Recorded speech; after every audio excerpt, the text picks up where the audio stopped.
If you have student loan debt, you need to pay attention to this video. This is some information that not too many people know about, and it's right there on the Federal Student Aid website, the Department of Education website. This pertains to schools that did not fulfill their promises.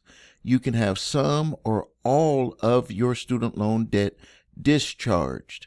Now, let's kind of go over it. This here says, it tells you if you should apply.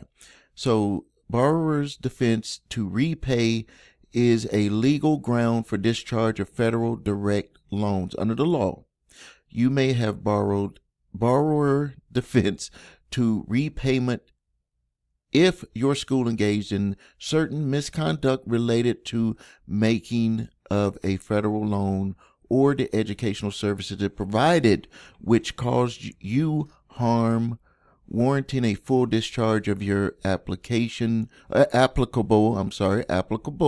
federal direct loans. And now we got the Parent Plus. A lot of people contact us where their parents co-signed for these loans and the student did not continue for whatever reason, but this could be potential relief.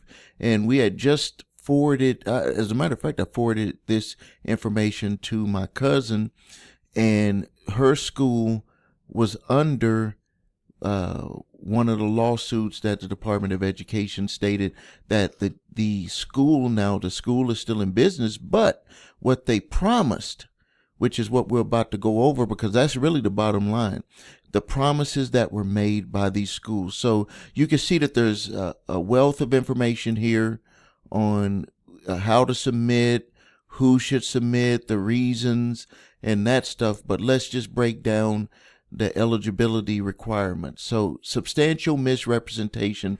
This is where schools like IDTC, you remember Master P's son was on those commercials. Those schools turned out to, number one, be fraudulent, and they were lying about people being able to get educated to have jobs that will be waiting for them. Companies like DeFry and certain companies have been sued based on the misrepresentation about the employability, which is stated right here, of people who graduated from those schools.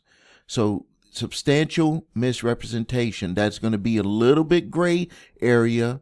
So don't think that you don't qualify because it doesn't spell it out completely.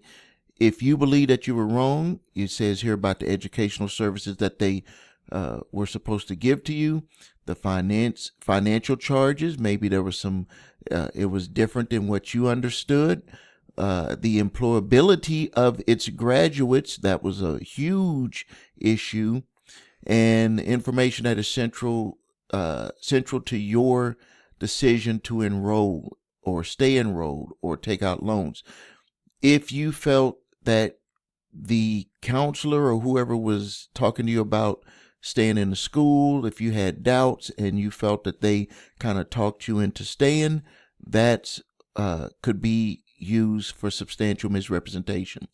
Substantial omission of facts. Schools who made substantial omission when it suppressed, concealed, or omitted important information that a reasonable person would have considered in deciding to enroll, stay enrolled, or to take out loans. Very important. Breach of contract. A breach of contract has occurred when you have an agreement with your school or your school does not do what it promised to do in your agreement. The agreement must have been made in exchange for your decision to attend or continue attending your decision to take out loans or funds dispersed in connection with the loans. Aggressive and deceptive recruitment.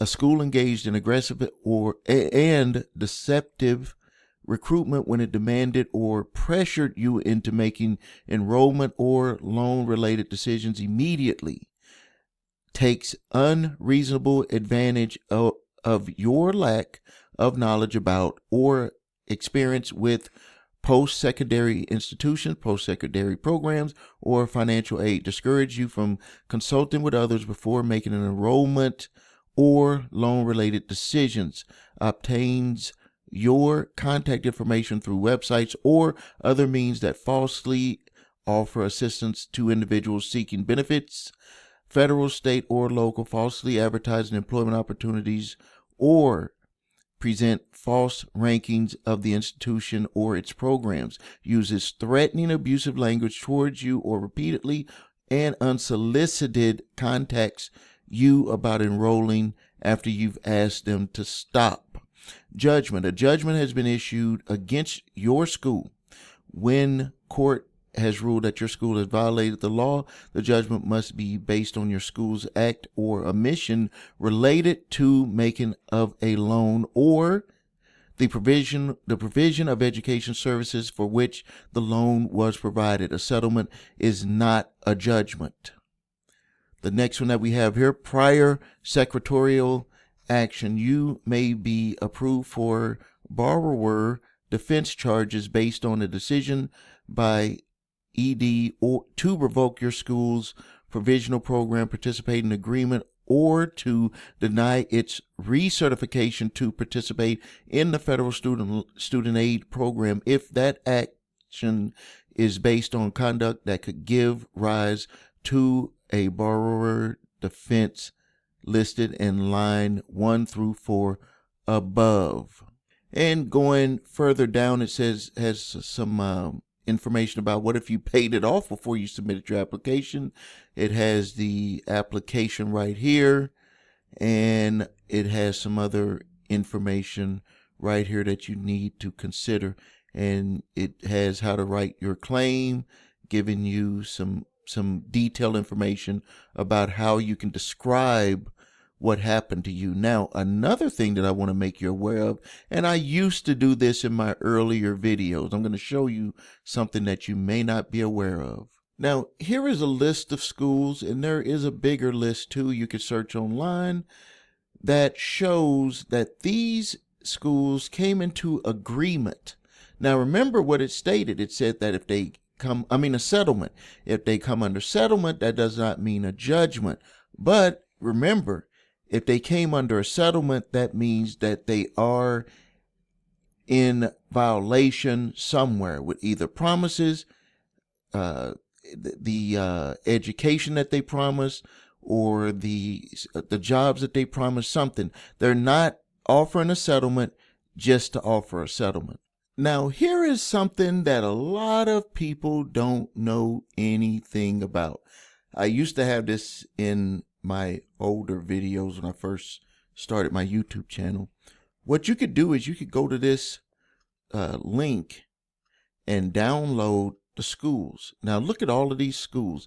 Now, you can see the years over there, but look how long this list is. And as we move down, we can see that schools or populate. Now they have it in order, I think, by the year.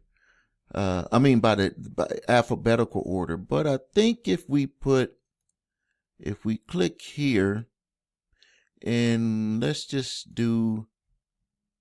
see if we could do 20. What do they got here? Oh, they don't even have the 2000s.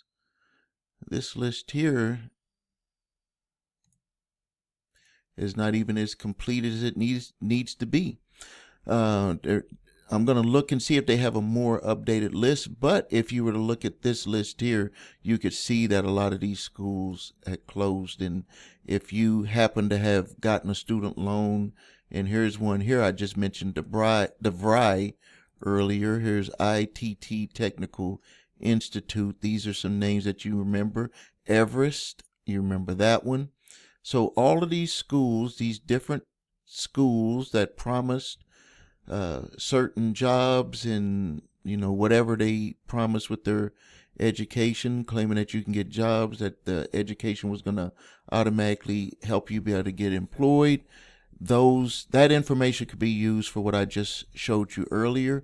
And what you could do is search Federal Student Aid, Office Department of Education, and then type in closed school search page, and you'll be able to see if your school is closed, or maybe even find out some other information that you did not know This is very important information. So now, if you need help with your credit, please visit us at thecreditrepairshop.com. Watch the video, What Makes Us Different, so you can see my 8-point validation process, my two-phase settlement process. If you need your credit reports and scores, go to the website yourthenumber3scores.com to grab your TransUnion, Equifax, Experian, credit reports, and all 3 scores. If you have debt collectors coming after you early in the game, go to summonsmaster.com, where you can get a exclusive certified debt validation letter that can stop debt collectors in their tracks. And if you're getting sued by debt collectors, go to summonsmaster.com to get a court-ready response and the opportunity to get your case dismissed. Subscribe to the channel, post your questions and comments. It's Stephen A. Williams, President and Founder of thecreditrepairshop.com. Thank you.